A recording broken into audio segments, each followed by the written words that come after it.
Good morning সবাইকে।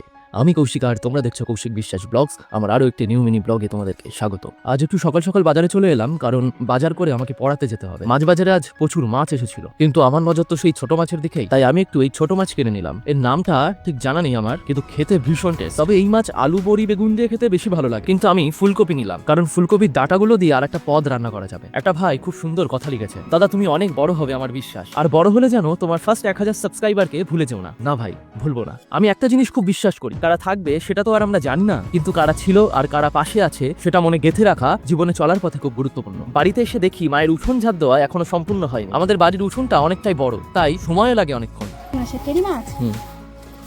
মা মাছ কাটছে। এই যে আজকে আমাদের এই মাছটার নাম কি জানো মা? তেরি। আচ্ছা, এটা নদীর মাছ তাই তো? পাওয়াই যায় না এই মাছ। ঠিক আছে, কাটো, আমি পড়াতে গেলাম। অনেকেই বলছে লং ভিডিও দেওয়ার কথা। হ্যাঁ দেবো, এই তো কিছুদিন আগে মা বাবার বিবাহবার্ষিকীর ভিডিওটা দিলাম, আবার খুব তাড়াতাড়ি লং ভিডিও আসবে। পড়িয়ে বাড়ি এলাম। একটা কথা বলি, এই আমরা যারা মানুষ তো পৃথিবীর সব থেকে উন্নতশীল প্রাণী। তো মানুষের কাছে বলার মতো ভাষা আছে, বোঝানোর মতো মানে অনুভূতি বোঝানোর মতো শব্দ আছে, তবুও মানুষকে বোঝে না। খুব কম আছে যে বোঝার চেষ্টা করে বা বোঝে, কিন্তু অন্যান্য প্রাণী যারা আছে তাদের মধ্যে না অনুভূতি অনেক প্রবল। তারা বোঝে, তারা বোঝার চেষ্টা করে। কেন বলছি কথাগুলো? এই যে আমার বাড়িতে যে কটা মাছ আছে, এই যে দেখো, আমি এখানে দাঁড়িয়ে আছি, মাছগুলো সবই সামনে চলে এসেছে। দেখবে আমি আরো সামনে যাবো, ওরা চলে আসবে। দেখো দেখুন, সবগুলো সামনে চলে এসেছে,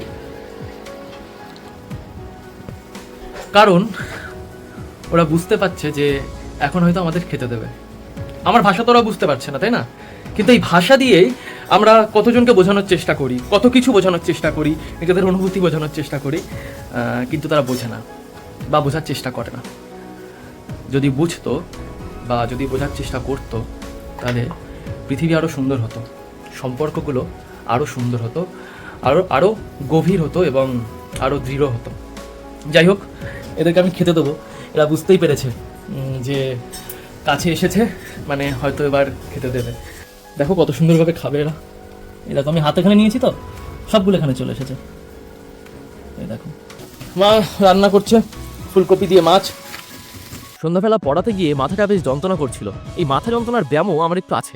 পড়াতে নিজের হুডির পকেটে হাত ঢুকিয়ে দেখলাম 20টি টাকা। আগের বছর রেখেছিলাম আর এই বছর পেলাম। যাই হোক, পড়ানো শেষ করে এবার বাড়ি ফিরছি। আজকের মতো ব্লগটা এই পর্যন্ত। ভিডিওটি ভালো লাগলে তোমরা সবাই লাইক শেয়ার করো। দেখা হবে আবার নেক্সট ব্লগে। তোমরা সবাই ভালো থেকো, পজিটিভ থেকো।